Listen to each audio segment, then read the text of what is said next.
তো যারা যারা এখন বিটেক পড়ছো ইদার ফার্স্ট ইয়ারে বা সেকেন্ড ইয়ারে মার্ক আউট হোক কিংবা অটোনোমাস, কারণ মোর অর লেস সবই college affiliated to mark out.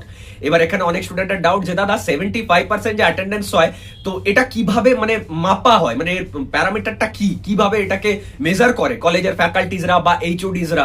তো জেনারেলি দেখো খাতায় কলমে কি এরকম দেখে যে হ্যাঁ 70 দিন ক্লাস আছে, এই পার্টিকুলার একটা ছেলে আছে সে 50 দিন অ্যাটেন্ড করেছে, তাহলে 50 ডিভাইডেড বাই 70 এত পার্সেন্ট না, এরকম কিন্তু হয় না। মানে অ্যাজ পার মাই নলেজ, আমি যতটুকু জানি বা এখন অবধি দেখে এসেছি তার অ্যাকর্ডিং এরকম খাতায় কলমে পুরো ক্যালকুলেশন কিন্তু হয় না। প্রবলেম কোথায় হয় আমি তোমাদের ক্লিয়ার একদম বলছি। দেখো হয় না কি যে একজন স্টুডেন্ট হয়তো প্রায় ক্লাসেই যায় না, মানে কলেজে করতেই যায় না, ক্লাসেস করেই না বলতে গেলে। এবার সেই জায়গাটা না রিফ্লেক্ট হয়, মানে ধরো একটা অ্যাটেন্ডেন্স শিট আছে, সেখানে দেখা যাচ্ছে সবার প্রায় প্রেজেন্ট প্রেজেন্ট প্রেজেন্ট। একজন স্টুডেন্ট আছে যার হয়তো পুরো অর্ধেক 5 দিন গ্যাপ, তারপর আবার 2 দিন এসছে, আবার 10 দিন গ্যাপ, আবার 3 দিন এসছে, আবার 4 দিন গ্যাপ। ওই জায়গাটাই ধরা পড়ে, ওই জায়গাটাই কাউন্ট হয়ে যাচ্ছে এই স্টুডেন্টটা তাহলে টোটাল কতদিন প্রেজেন্ট ছিল। দেখা যাচ্ছে হয়তো 12 দিন প্রেজেন্ট ছিল। ক্লাস কদিন হয়েছে বা কটা ক্লাসেস হয়েছে, দেখা যাচ্ছে 45টা ক্লাসেস হয়েছে। আচ্ছা 45 এর মধ্যে 12, তার মানে 75% হয়নি। তাহলে এক কাজ করো, একে গোল মার্ক করো বা একে হাইলাইট করো, এই পার্টিকুলার যে স্টুডেন্ট যে 75% মেনটেন করেনি। মানে মোর অর লেস এরকম ভাবেই কিন্তু ক্যালকুলেশনটা হয়। এবার তোমার যদি এটা জানার ইচ্ছা আছে যে দাদা মানে ওয়ার্কিং ডেজ কি শুধু ক্যালকুলেট হয়, হ্যাঁ একদমই তাই। হলিডেজ বাদ দিয়ে যতদিন টোটাল কলেজ মানে খোলা আছে সেই পুরো হিসাবটাকে কিন্তু লাগানো হয়।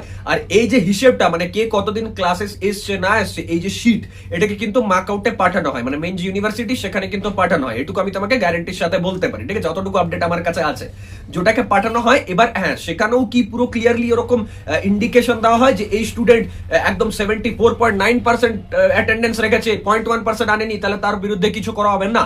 এতটা মার্সি করে আমি যতটুকু দেখেছি যে একজন স্টুডেন্ট যদি মোর অর লেস হয়তো উইকে 2 দিন ক্লাস গেছে, পরের উইকে 1 দিন গেছে, তারপরের উইকে হয়তো যায়নি, তারপরের উইকে আবার 2 দিন গেছে, তারপরের উইকে 1 দিন গেছে, এরকম করেও যদি মেনটেন রেখেছে তার কিন্তু প্রবলেম হয় না। এবার তুমি হয়তো রিয়েলিটিতে দেখবে সে হয়তো 75% মেনটেন করেনি, বাট অ্যাটলিস্ট তার 55, 60 বা এরকম পার্সেন্টেজ হয়তো হয়েছে। মানে আমি বলতে চাইছি খাতায় কলমে পার্সেন্টেজটাকে অতটা কনসিডার করা হয় না যতটুকু আমি জানি বা স্টুডেন্টসদের মুখ দিয়ে শুনেছি।